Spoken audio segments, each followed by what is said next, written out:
अस्सलामुअलैकुम, कैसे हैं आप लोग सब। उम्मीद है आप लोग सब ठीक होंगे, अपने अपने घरों में खुश होंगे। Welcome to my channel Zauq Zaiqa. बिस्मिल्लाहिर्रहमानिर्रहीम। आज मैं आप लोगों के लिए एक बहुत ही ज़बरदस्ती रेसिपी लेके आई हूँ, खीर। और ये ऐसी खीर है, इसमें कुछ ऐसी ट्रिक्स हैं जो आपको आज से पहले किसी ने नहीं बताई होगी। तो चलें स्टार्ट करते हैं।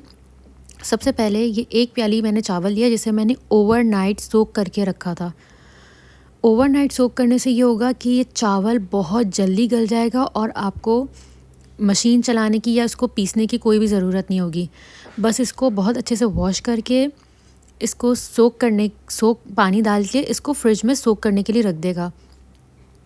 उसके बाद अब हम ऐड करेंगे इसमें 2 प्याली पानी। अगर 1 प्याली चावल है तो 2 प्याली पानी डाल के चावल को बहुत अच्छे से गल जाने तक इसको पका लेंगे। और आप को मैं बताऊं, इसमें इतना कम टाइम लगेगा, 15 मिनट्स में चावल बहुत अच्छे से गल जाएंगे। ये देखें, मैं आपको दिखा रही हूँ इस तरीके की जो फॉर्म होती है चावलों की। अगर आप ओवरनाइट चावल को सोक करेंगे तो वो इस फॉर्म में फ़ौरन आसानी से एकदम मैश हो जाएगा और इस फॉर्म में आ जाएगा। आपको इतना चावल को पका लेना है और इसमें बिल्कुल टाइम नहीं लगता, बहुत ही मिनटों में चावल बॉयल हो जाएंगे। बस आपको ओवरनाइट इसको सोक करके फ्रिज में रखना होगा और बहुत अच्छे से धो के इसको अच्छे से रखना है। उसके बाद अब हम इसमें दूध ऐड करेंगे। तकरीबन मैंने दूध लिया था इसमें 1.5 लीटर। 1.5 लीटर दूध हम इसमें ऐड कर देंगे। उसके बाद इसको चमचे से चलाते रहेंगे ताकि इसमें कोई गुठली ना बने और बहुत अच्छे से दूध और चावल एक दूसरे में मिक्स हो जाए। बहुत ही स्लो आहिस्तगी से इसको चमचा चलाते रहना है ताकि चावल और जो दूध है वो यकजान हो जाए। और बहुत ही आसान सी रेसिपी है, ना इसको ब्लेंडर में डालना है, ना चावलों को पीसना है, आपको कुछ नहीं करना। ये इतने घुल चुके हैं चावल कि आप जितना चमचा चलाएंगे चावल और तेज़ी से घुल जाएंगे। उसके बाद तकरीबन 25 मिनट के बाद ये इसका लुक आया है कि खीर हमारी जो है वो बहुत अच्छे से पक चुकी है। ये देखें, मैं आपको दिखा रही हूँ कितनी गाढ़ी हो चुकी है। ये देखें, बहुत ही गाढ़ी हो गई थी ये। और इसका तरीका ये है कि जब खीर हमारी जब तैयार हो जाती है तो उसका तरीका ये होता है कि आप चमचे पे लें, आप चमचे को वापस उल्टेंगे तो दूध और चावलों के दाने जब चमचे पे चिपके हुए होंगे, इसका मतलब खीर रेडी हो चुकी है। ये इसकी ट्रिक है। और अगर जब हमारी खीर रेडी नहीं होगी तो ये पूरा एज इट इज़ नीचे गिर जाएगा। उसके बाद अब हम डालेंगे 3 इलायची को मैंने बहुत अच्छे से पीस लिया था, ये हमने इसमें ऐड कर दिया। और 1 प्याली चावल था तो 1 प्याली चीनी ये हमने इसमें ऐड कर दी।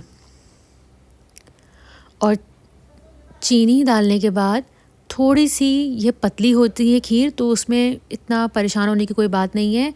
अब हल्की आंच पे इसको चलाने के बाद 5 मिनट में ये दोबारा गाढ़ी हो जाएगी। 5 मिनट तक इसको चमचा चलाते रहेंगे, ये ख़ुद से गाढ़ी हो जाएगी और बहुत अच्छे से मिक्स हो जाएगी चीनी इसमें। और साइडों से इस तरीके से जो रबड़ी जो होती है वो उस खीर में क्या होता है कि जब दूध हमारा बॉयल हो रहा होता है तो साइडों में चिपक रहा होता है। बस साइडों से किनारों को साफ़ करते हुए आपको वापस इस खीर के मिक्सचर में ऐड कर देना है, जिस तरीके से अभी मैंने किया था। उसके बाद हम इसमें वनीला एसेंस डालेंगे तकरीबन आधा चमचा। और एक और ट्रिक, ये खोएदार खीर मैंने बनाई थी। अब खोया तो मैंने नहीं डाला, तो मैंने इसके लिए ऐड किया है पाउडर मिल्क।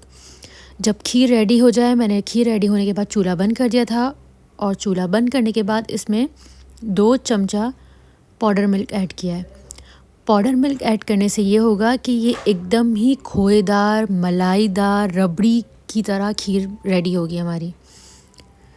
अब जो हमने पाउडर मिल्क डाला है इसको बहुत अच्छे से खीर में मिक्स कर लेना है ताकि इसके जो मोटे मोटे लम्प्स हैं वो अच्छे से छोटे छोटे होके मिक्स हो जाएं इसमें।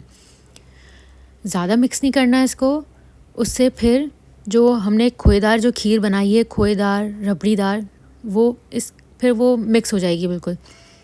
तो थोड़ा थोड़ा सा तोड़ लेगा और ऊपर से इसमें ऐड कर देंगे पिसा हुआ खोपड़ा। आपकी अपनी मर्ज़ी है, अगर आपको खोपड़ा ऐड करना है आप खोपड़ा ऐड करें, अगर आपको बादाम ऐड करने हैं तो आप बादाम ऐड करें। ये देखें, ये मैं आपको दिखा रही हूँ कि ये बिल्कुल चिपकी हुई है चमचे में, इसका मतलब हमारी खीर रेडी हो चुकी है। अब बहुत अच्छे से इन सब सारी चीज़ों को मिक्स कर लेंगे। ये देखिए, मैं आपको दिखा भी रही हूँ, देखिए चमचा लिया मैंने, ये वाली सिचुएशन आ जाएगी तो इसका मतलब बिल्कुल परफेक्ट हमारी खीर रेडी हो गई है। अब हम इसको सर्व कर लेंगे प्यालों में। और आपकी अपनी मर्ज़ी है, अगर आपको बादाम पिस्ता इसमें ऐड करना है तो आप बादाम पिस्ता इसमें ऐड कर सकते हैं। मैंने इसमें बादाम पिस्ता कोई ऐड नहीं किया था, सिर्फ पिसा हुआ खोपड़ा मैंने इसमें डाला था।